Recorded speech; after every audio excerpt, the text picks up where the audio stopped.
السلام علیکم ورحمۃ اللہ وبرکاتہ۔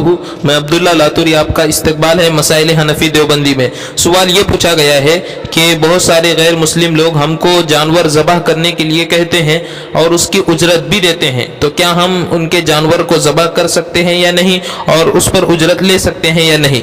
جواب یہ ہے کہ غیر مسلم کے جانور کو ذبح کرنے کی صورت میں تفصیل ہے۔ وہ تفصیل یہ ہے کہ اگر ان کا مقصد غیر اللہ کے لیے ذبح کرنا ہے تو اس صورت میں مسلمان کے لیے ذبح کرنا جائز نہیں ہوگا اور اس پر اجرت لینا بھی جائز نہیں ہوگا، نیت کے خباثت کی وجہ سے، نیت کے غلط ہونے کی وجہ سے۔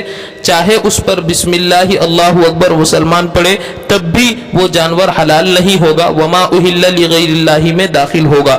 نمبر 2 پر دوسری صورت یہ ہے کہ اگر ان کا مقصد صرف گوشت کھانا ہے یا اس کو بیچنا ہے تو اس صورت میں مسلمان اس جانور کو ذبح کر سکتا ہے اور اس کی اجرت بھی لے سکتا ہے۔